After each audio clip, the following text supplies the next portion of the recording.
Hello दोस्तों, polytechnic education में आपका हार्दिक अभिनंदन। मैं प्रोफेसर एस.के. अहिरबार आज फिर आपके बीच में उपस्थित हूँ एक बड़ी खबर लेकर। जैसा कि दोस्तों आप सभी को मालूम है कि जनरल प्रमोशन की घोषणा हमारे मुख्यमंत्री श्री शिवराज सिंह चौहान ने पिछले 10-12 दिन पहले कर दी थी, लेकिन अभी तक कोई एक ठोस कार्रवाई नहीं हुई। दोस्तों, एक पत्रिका की न्यूज़ है जिसमें छापा गया है कि जनरल प्रमोशन इन कॉलेजों में जनरल प्रमोशन में फंसा पेच, ये स्टूडेंट होंगे परेशान।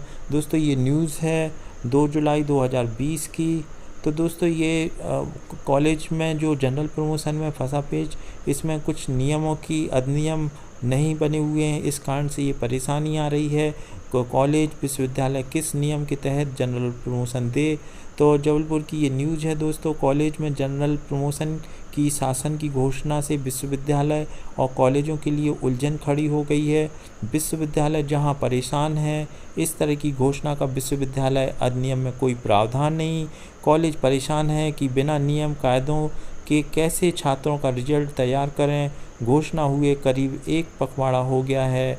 हमारे मध्य प्रदेश के मुख्यमंत्री आदरणीय शिवराज सिंह चौहान ने दिनांक 22 तारीख को ये घोषणा कर दी थी कि जितने भी तमाम विश्वविद्यालय हैं उनको जनरल प्रमोशन दिया जाएगा। लेकिन दोस्तों, यहाँ पे एक बड़ी अड़चन आ रही है। इसके पहले कभी जनरल प्रमोशन कॉलेजों को दिया नहीं गया था, इसलिए विश्वविद्यालय के पास कोई अधिनियम नहीं है जिसके आधार पर ये जनरल प्रमोशन दे दिया जाए। छात्रों को अगली कक्षा में प्रमोट करने के लिए नहीं हो पा रही है प्रक्रिया। जैसे कि छात्रों को प्रमोट करना है तो किस नियम के तहत करें, आसान नहीं है नियमों में बदलाव। उच्च शिक्षा सूत्रों का कहना है कि परीक्षा नहीं होने पर पिछली परीक्षा के अंकों और CCE के आधार पर अंक देकर रिजल्ट बनेगा। लेकिन इसमें भी एक बड़ी समस्या है दोस्तों कि अब बिना परीक्षा के रिजल्ट किस तरीके से बनाया जाएगा, और इसमें पिछली परीक्षा के अंकों और CCE के आधार पर अंक किस तरीके से दिए जाएंगे। दोस्तों, ये CCE क्या है तो देखते हैं दोस्तों। CCE क्या है? ये continuous and comprehensive evaluation, meaning objective and. तो दोस्तों, ये जो है सतत एवं व्यापक मूल्यांकन होता है। सतत एवं व्यापक मूल्यांकन भारत के स्कूलों में मूल्यांकन के लिए लागू की गई एक नीति है जिसे 2009 में आरंभ किया गया था। इसकी आवश्यकता शिक्षा के अधिकार के परिप्रेक्ष्य में आवश्यक हो गया था। यह मूल्यांकन प्रक्रिया राज्य सरकारों के परीक्षा बोर्ड तथा केंद्रीय माध्यमिक बोर्ड में शुरू की, अब ये कॉलेजों में भी शुरू कर दी है। तो दोस्तों, एक बड़ी समस्या है कि बिना परीक्षा के रिजल्ट बनाने से पहले विश्वविद्यालय अधिनियम में संशोधन करना होगा। यह एक लंबी प्रक्रिया है। प्रपोजल बनाना, कैबिनेट में मंजूर करना और फिर विधानसभा में पारित करना आसान काम नहीं है। इस निर्णय के बाद उपजी परिस्थितियों को देखते हुए UGC की गाइडलाइन से लेकर विश्वविद्यालय अधिनियम और MHRD के प्रावधानों को खंगाला जा रहा है। दोस्तों, इसी कारण से ये इतना टाइम लग रहा है क्योंकि इनके पास कोई ऐसा अधिनियम नहीं है जिसके आधार पर ये प्रमोट कर दें और विद्यार्थियों की मार्कशीट तैयार कर दें।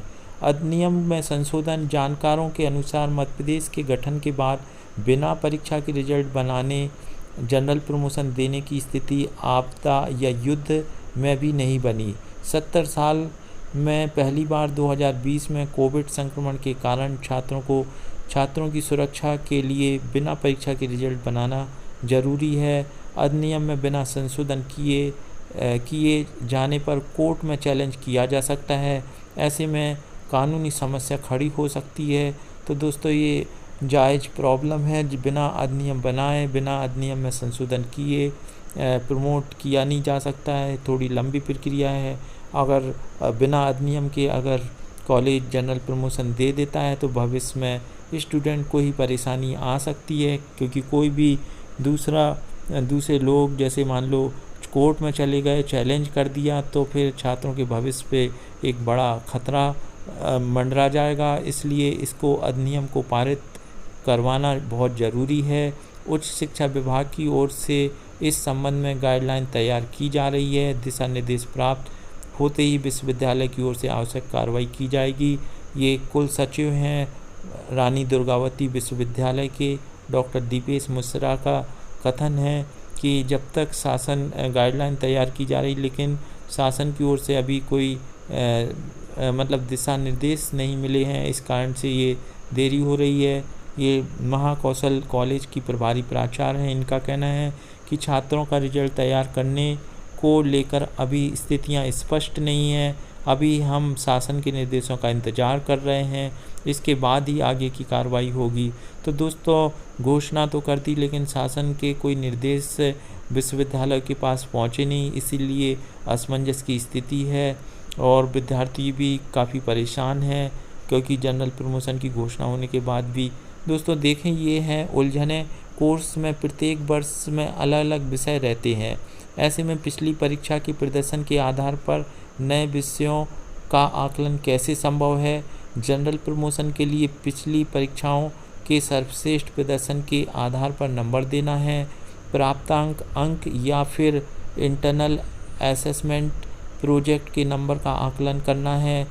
इसे लेकर नियम नहीं बने हैं। और फर्स्ट ईयर के विद्यार्थियों को पिछली किन परीक्षाओं के आधार पर पास करना है, इसे लेकर भी स्थिति साफ नहीं है। तो दोस्तों, जब तक नियम नहीं बनेगा कि इंटरनल असेसमेंट के कितने मार्क्स देना है, प्रोजेक्ट के कितने नंबर देना है, और प्रोग्रेसिव टेस्ट, अटेंडेंस, ये तमाम चीज़ें हैं जिनके नंबरों का एक नियम बनाना ज़रूरी है। उसी आधार पर फिर मार्कशीट विद्यार्थियों की तैयार की जाएगी। दोस्तों, ये न्यूज़ आपको कैसी लगी? अगर न्यूज़ अच्छी लगी तो अपने दोस्तों के साथ ज़रूर शेयर करें, और चैनल पर नए आए हैं तो आप चैनल को सब्सक्राइब करें, और पॉलिटेक्निक एजुकेशन के चैनल के माध्यम से आप तक सबसे पहले न्यूज़ पहुंचा जाएगी। वीडियो देखने के लिए थैंक यू वेरी मच।